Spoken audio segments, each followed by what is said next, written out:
जितने आस्था चैनल पर कथा सुन रहे हो, जितने फेसबुक और यूट्यूब पर सुन रहे हो, बहुत सावधानी से सुनना।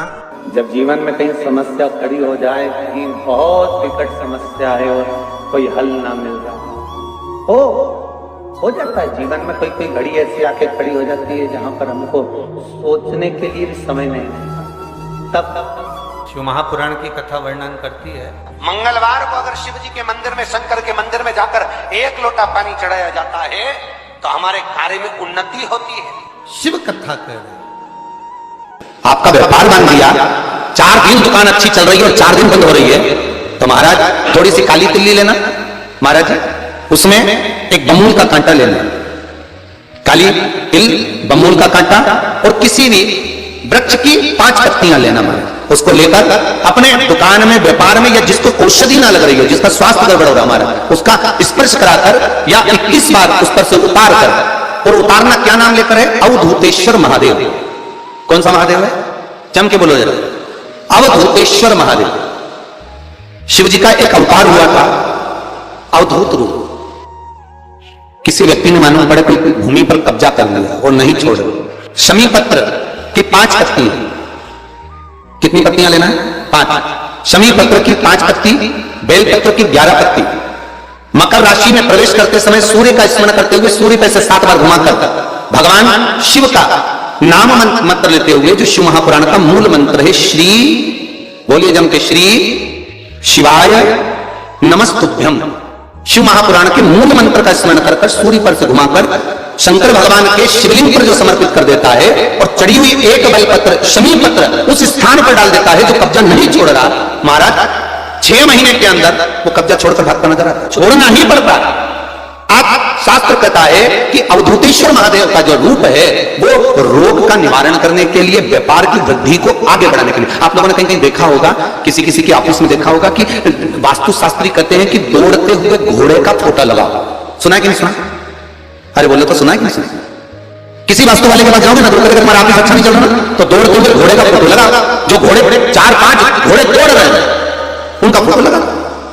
क्यों कहते हैं? उसका कारण क्या है? वास्तुशास्त्री ऐसा क्यों बताते हैं कि दौड़ते हुए घोड़े का फोटो? उसका शास्त्र प्रमाण शिव महापुराण करती है महाराज कि शिव का एक रूप अवधूतेश्वर है, जिसको ब्रह्मा जी ने घोड़े का रूप दे दिया और घोड़े का रूप देकर उसको समुद्र में डाल दिया, जिससे जलंधर की उत्पत्ति हुई।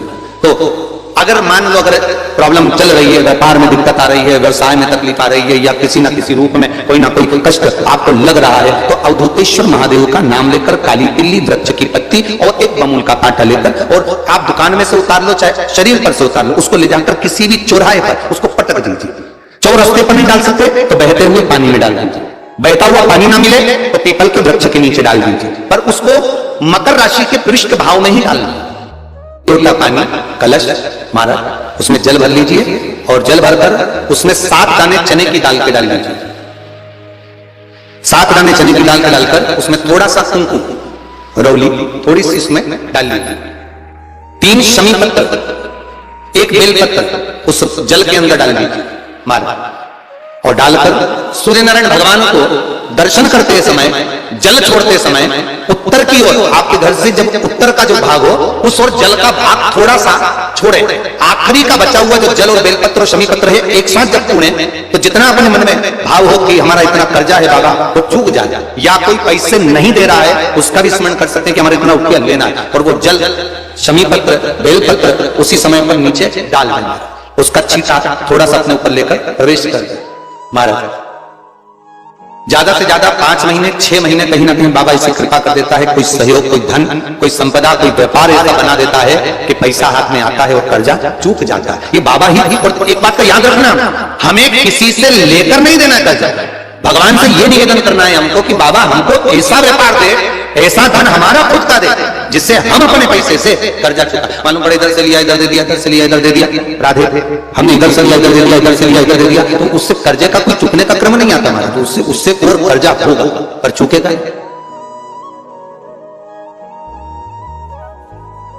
चुकेगा नहीं, हम इधर से उठाकर उधर दे रहे हैं बस ठीक है, उधर से उठाकर उधर दे रहे हैं, तो ये चुकना नहीं, हमें प्राप्त करना। भगवान से कहो इतना हमको वैभव दे कि चूक जाए, चूके।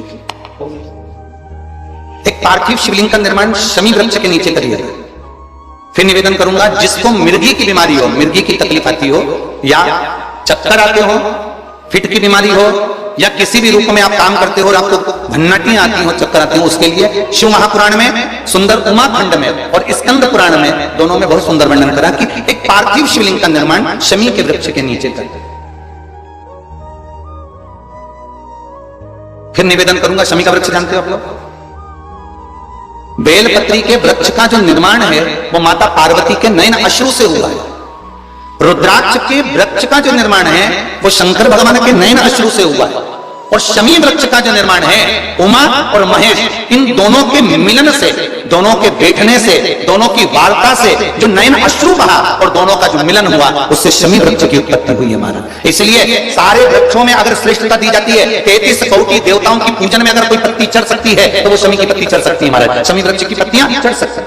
बेलपत्री तो आप दुर्गा जी को चढ़ा दोगे, शिव जी को चढ़ा दोगे, गणेश जी को चढ़ा दोगे, विष्णु जी को चढ़ा दोगे, ब्रह्मा को नहीं चढ़ती बेलपत्र। तो बाकी के जैसे दुर्वा का रहता है, दुर्वा किन किन देवताओं को चढ़ती है, तो उसी तरह शमी पत्र की पत्तियां किसी भी देवी देवता को, किसी भी ग्रह देवता को आप समर्पित कर सकते हैं, उसको स्वीकार।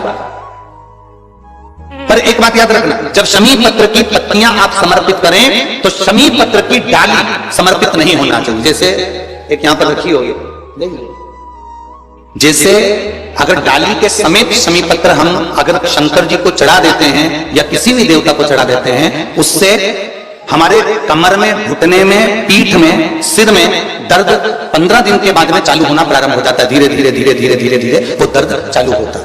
इसलिए शमी पत्र का एक नियम है कि उसकी पत्ती को तोड़ा जाए, उसकी पत्तियों को तोड़कर फिर भगवान को समर्पित करो, पर डाली समर्पित नहीं हो सकती। कभी जिंदगी में मौका मिले तो 5 दुर्वा, कितनी दुर्वा जम के बोलो जरा, 5 दुर्वा 1 बेलपत्र। कभी जिंदगी में मौका मिले तो 5 दुर्वा, कितनी दुर्वा जम के बोलो जरा, 5 दुर्वा 1 बेलपत्र। कभी अगर मौका मिले जीवन में 5 दुर्वा 1 बेलपत्र, 1 अक्षत, 1 चावल का दाना, और तीनों पत्तियों पर लगा हुआ चंदन। बेलपत्र की जो 3 पत्ती होती है, इन तीनों पर लगा हुआ चंदन, दुर्वा, बेलपत्र, चावल का 1 दाना मध्य पत्ती पर रखकर, जब भी आप अपने हृदय से कोई सरकारी गतिविधियों में कहीं फंस गए हो, सरकारी कोई केस चल रहा है, कोई सरकारी चीजों में अगर तकलीफें आ रही है, तो शिव का नाम लेकर आप अपना कर्म जरूर करना, मेहनत जरूर करना, कर्म के साथ में शंकर पर विश्वास रखकर 1 अक्षत का दाना, 1 बेलपत्र, 5 दुर्वा हाथ में लेकर शिव का स्मरण कर श्री शिवाय नमस्तुभ्यम कहकर, अगर श्री शिवाय नमस्तुभ्यम भी नहीं कह सकते, पंचाक्षर मंत्र नमः शिवाय, षडाक्षर मंत्र ओम नमः शिवाय, या फिर श्री शिवाय नमस्तुभ्यम बोलकर शिव को जो स्थान आपको बताया, स्थान देखा ना, फिर ध्यान देंगे, अशोक सुंदरी से शिवलिंग के बीच की जो खाली जगह देख रहे हो आप लोग,